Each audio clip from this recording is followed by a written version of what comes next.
श्री भगवत्यै नमः। श्रीमते रामानुजाय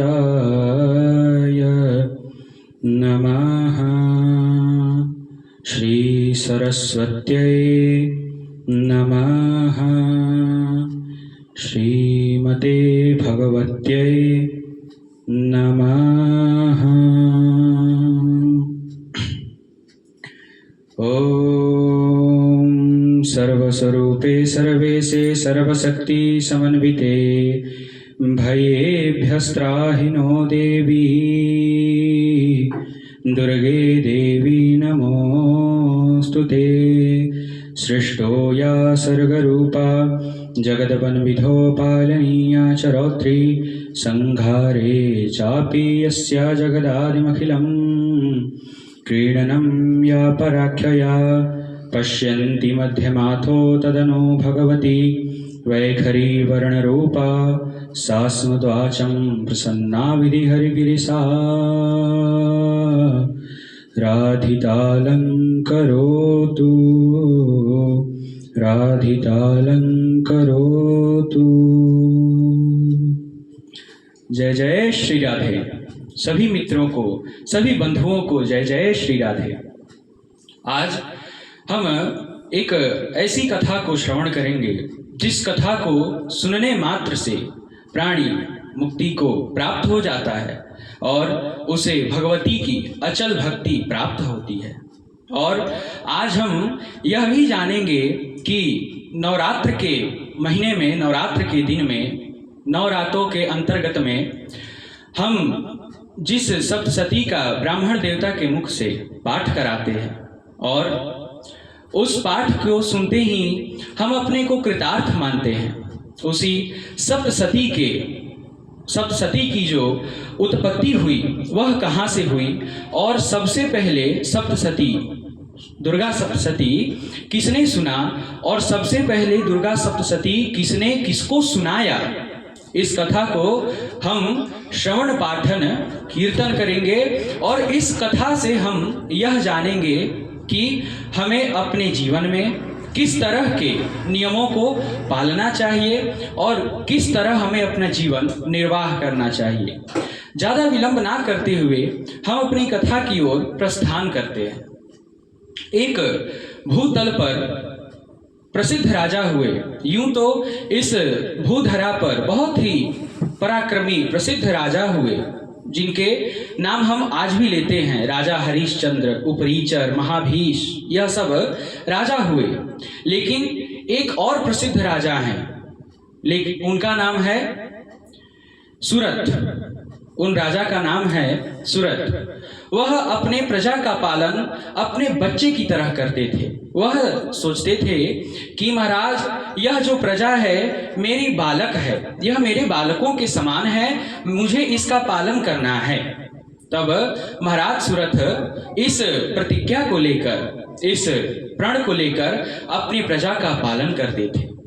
महाराज, एक दिन क्या हुआ कि उनके नगर में एक कोला विध्वंस नामक क्षत्रिय आए और यहाँ से राजा सुरथ भी अपने सैनिकों को सजाकर युद्ध लड़ने के लिए चले गए। और देव की यह महिमा देखिए कि महाराज राजा सुरथ, जो कि किसी से कभी भी पराजित ना हुए थे, वह इन कोला विध्वंस क्षत्रियों से अर्थात मलेच्छों से पराजित हो गए।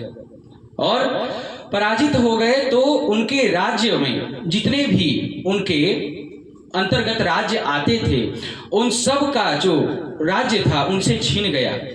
बस उन्हें उनका ही राज्य मिला, छोटा सा राज्य, बस उन्हें उनका ही राज्य मिला। तब उन्होंने सोचा कि कुछ दिन बाद उन मलेच्छों की बुद्धि में यह आ जाएगी कि इस राजा को हम जीवित नहीं छोड़ेंगे और यह राजा को भी हम मार के इसके राज्य को हथिया लेंगे। तब महाराज ऐसा सोचते ही अपने घोड़े पर सवार होते हैं और मंत्रियों से कहते हैं, यहाँ पर महाराज मैं बताना भूल गया कि मंत्रियों ने भी उन मलेच्छों से हाथ मिला लिया था वह उन मलेच्छों के साथ ही थे। देखिए, इस कथा से क्या हमें सीख मिलती है कि अगर आपके घर में कोई घुस रहा है, कोई पराया आपके घर में आ रहा है, तो उसके आने का कारण वो नहीं है।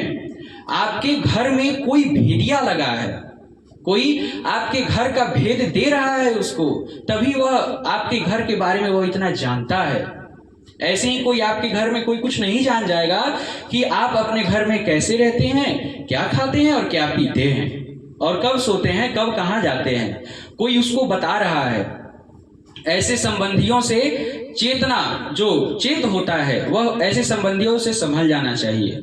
आप हमसे दूर ही रहें और ऐसे संबंधियों से जितने भी गूढ़ रहस्य बातें हों, कभी भी ऐसे संबंधियों को ना बताएं, वरना वह पूरे नगर को बता देगा, पूरे दुनिया को बता देगा और अंत में आपकी ही खिल्ली उड़ेगी।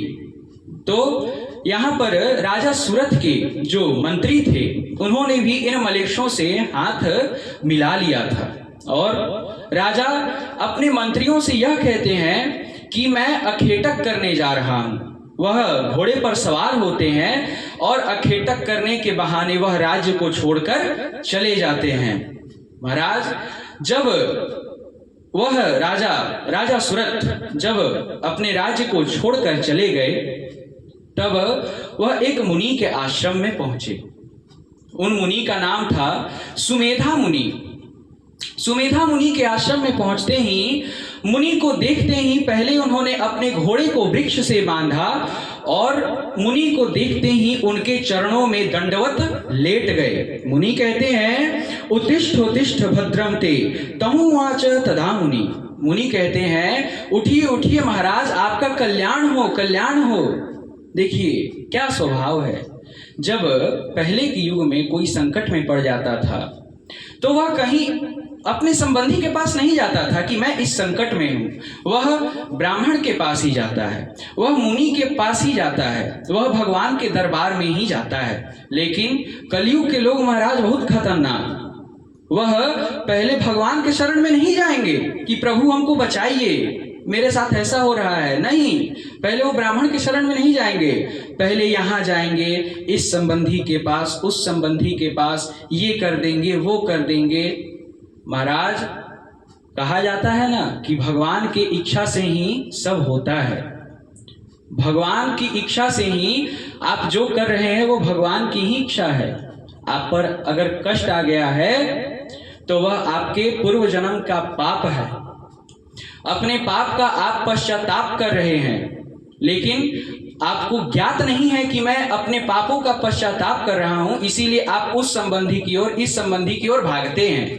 अगर यही आपको ज्ञात हो जाए कि मैं अपने पापों का पश्चाताप कर रहा हूं, तो महाराज आप अपने संबंधियों के पास नहीं, आप अपने प्रभु के पास जाइएगा, आप अपने इष्ट के पास जाइएगा और उनसे कहिएगा, प्रभु, उनसे यही कहिएगा कि प्रभु, हो सकता है पूर्व जन्म में मुझसे कुछ पाप हो गए हों, मैं उसका पश्चाताप कर रहा हूं, लेकिन प्रभु मुझे उससे बचाइए, मुझे उससे बचाइए। लेकिन नहीं, आजकल के लोग बहुत चतुर हैं, पहले यहाँ वहाँ भागेंगे, तब लास्ट में भगवान के पास जाएंगे कि भगवान मदद करिए। भगवान भी कहते हैं चलो देर ही सही आए, तो तब भगवान उसकी स्थिति को ठीक करते हैं। लेकिन यहाँ पर राजा सुरथ अपने संबंधियों के पास ना जाकर सीधा मुनि के आश्रम को चले जाते हैं और वहां पर मुनि कहते हैं, जब दंडवत लौट जाते हैं तब कहते हैं, उत्तिष्ठ उत्तिष्ठ भद्रम ते तमुवाच तदा मुनि। मुनि कहते हैं कि हे महाराज, उठ जाइए, उठ जाइए, आपका कल्याण हो। मुनि ने कहा कि आप अपने यहाँ आने का कारण बताइए, आप कौन हैं, अपना नाम बताइए।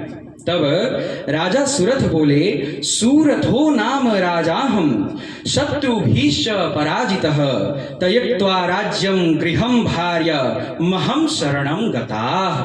अर्थात, हे महाराज, मेरा नाम सुरथ है, मैं राजा हूं और शत्रुभीश्च पराजितः, क्या?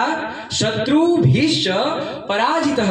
महाराज मैं अपने शत्रुओं से पराजित हो गया हूं। त्यक्त्वा राज्यं गृहं भार्यं महं शरणं गता। हे महाराज मैं अपने राज्य को, मैं अपने गृह को, मैं अपने पत्नी भार्या को अर्थात पत्नी को, अपने पुत्र को छोड़कर आपकी शरण में आया हूं। महाराज मेरी रक्षा करें। मुनि कहते हैं कि हे महाराज आप मेरी शरण में आए हैं और मैं भगवान की शरण में रहता हूं, इसीलिए आप यहां पर निर्भीक होके रहिए अर्थात निडर होके रहिए। आप यहां डरिए मत। मुझ में इतना तपोबल है, मेरे तपोबल के बल से आपके शत्रु यहां पर पहुंच नहीं पाएंगे। महाराज आप यहां पर सुरक्षित हैं, आप यहां पर निर्भीक होके रहिए। राजा आश्रम में रहने लगते हैं, लेकिन महाराज मोह तो मोह है, माया तो माया है, छोड़ती नहीं है इतनी जल्दी। महाराज तब राजा आश्रम में तो रहते हैं, मुनि की सेवा तो करते हैं, लेकिन राज्य का जो मोह है, पत्नी का जो मोह है, पुत्र का जो मोह है, वह उन्हें छोड़ता नहीं है।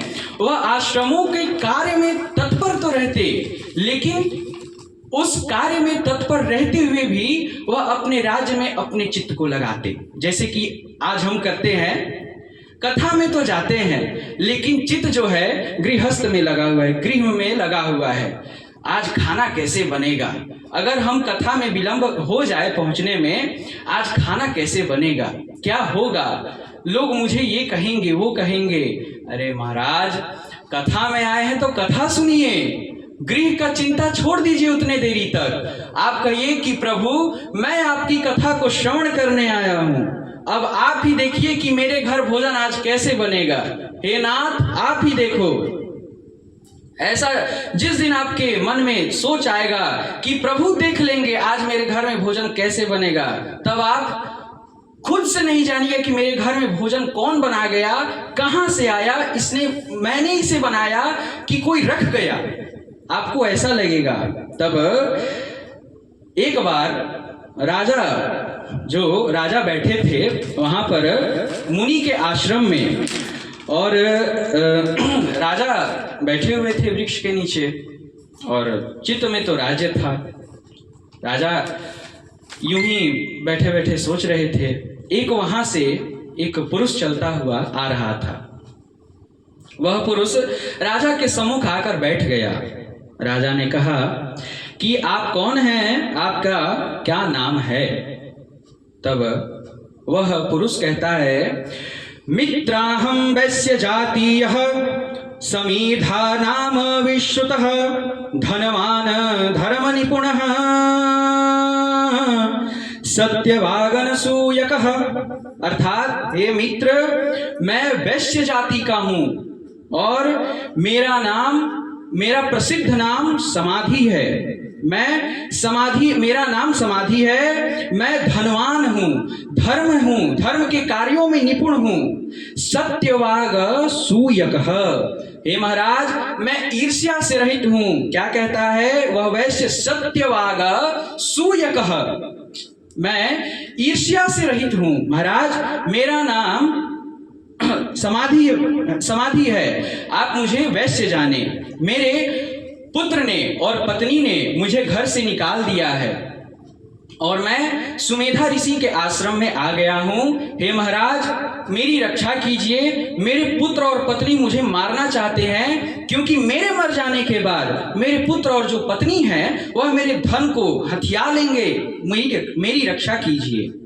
और वह कहते हैं, वह वैश्य एक तरफ कहता भी है कि महाराज मैं तो छोड़ के आ गया अपने गृह को, अब मेरे पुत्र और पत्नी कैसे रहेंगे?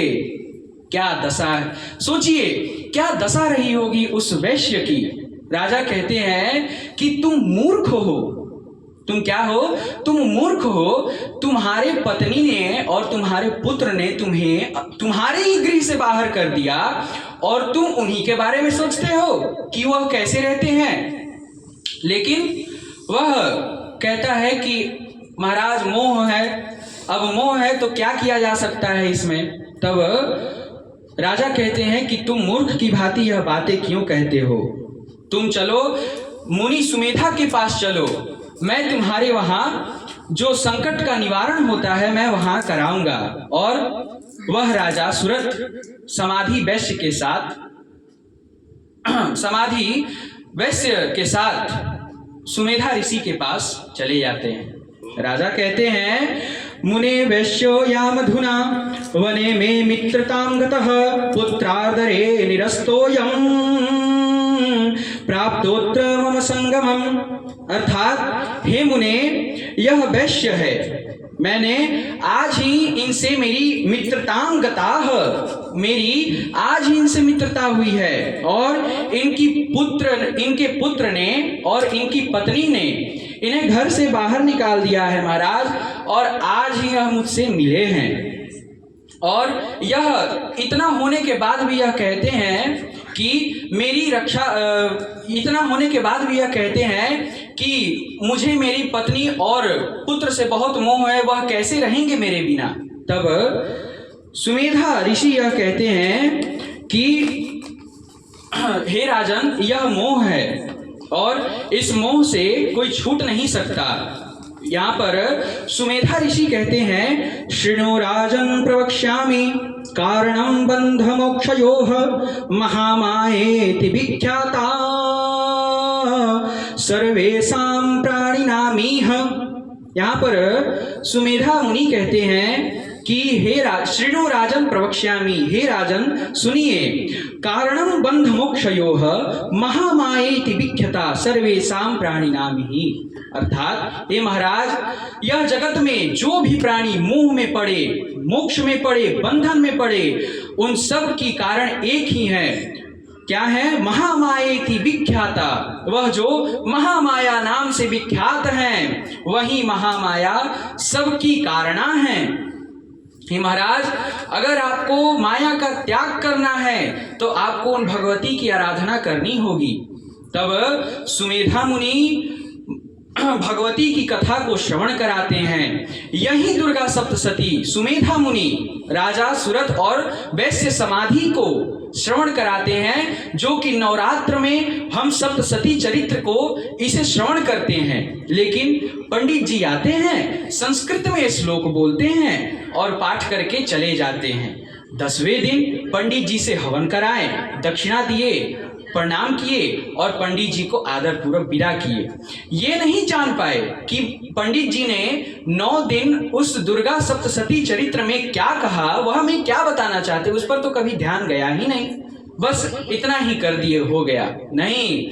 उसमें पंडित जी आपको यह बताते हैं कि जिसको भी विश्व में वह कहीं भी हो, अगर जिस किसी को भी कभी भी पराजित नहीं होना है, वह दुर्गा सप्तशती का पाठ करे, वह दुर्गा सप्तशती के अंतर्गत रहे, वह ब्रह्मचर्य का पालन करे और वह दुर्गा माता की ध्यान करे। वह पंडित जी उन श्लोकों के माध्यम से यही कहते हैं, लेकिन हम उतना ध्यान देते नहीं हैं। यही हमें कमी है, लेकिन हमें इस कमी को पूरा करना चाहिए, यह गलत है। तब कहते हैं, सुमेधा मुनि कहते हैं कि हे राजन सुनिए, इस जगत में जो भी बंधन में हो, मोक्ष को प्राप्त हो गया हो, उन सब की कारण एक ही है, भगवती जगदम्बा है। इनकी माया किसी को छोड़ती नहीं है महाराज, इनकी माया किसी को नहीं छोड़ती। स्वयं ब्रह्मा विष्णु जब खुद में लड़ने लगे, इन्हीं माया के अधीन होते ही कि मैं जगत का सृष्टा हूं, मैं जगत का सृष्टा हूं, ब्रह्मा विष्णु आपस में लड़ने लगे कि मैं ही सृष्टा हूं, मैं ही सृष्टा हूं, मैं ही अनादि काल से हूं। तब हम जैसे मूढ़ मनुष्यों की तो बात ही क्या है, वह तो ब्रह्मा विष्णु है। तब सुमेधा मुनि कहते हैं कि हे राजन, अगर आपको मोह से छुटकारा चाहिए, बंधन से छुटकारा चाहिए, आप माता दुर्गा का ध्यान करिए, जगदम्बा परम्बा की अनुकंपा से उन्हीं का ध्यान करिए और मोक्ष को प्राप्त हो जाइए। ऐसा सुनते ही, सुमेधा ऋषि के मुख से ऐसा सुनते ही राजा सूरत और वैश्य समाधि दोनों तपस्या करने के लिए उद्यम मचाने लगते हैं। अर्थात उनमें एक शक्ति, जैसे मृत शरीर में प्राण का संचार हो जाता है, उसी प्रकार उन दोनों के शरीर में तपस्या करने का उद्यम जो होता है, वह उनमें प्रविष्ट हो जाता है। और प्रविष्ट होते ही वह दोनों तपस्या में रत हो जाते हैं। तपस्या करने के बाद भगवती उनसे प्रसन्न होती है, उन्हें दर्शन देती है, कहती है, हे महाराज, हे राजा सुरथ, आप मुझसे वरदान मांगिए, मैं आपके तपस्या से प्रसन्न हूं। तब महाराज सुरथ कहते हैं कि हे जगदम्बा, हे परम्बा, हे परमेश्वरी, मुझे यह वरदान दीजिए कि मैं अपने शत्रुओं का विनाश कर सकूं और अपने राज्य पर फिर से राज कर सकूं।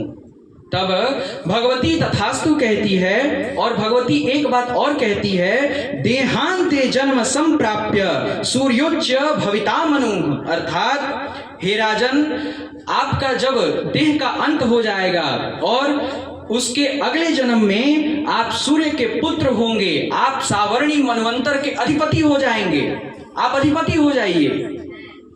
और ऐसा वरदान राजा को माता देती हैं। तब ऐसा वरदान पाते ही राजा कृतार्थ हो जाते हैं, वह भगवती के गुणों का गान करने लगते हैं, महाराज गान करने लगते हैं। इसके बाद बारी आती है समाधि वैश्य की। वैश्य क्या मांगता है?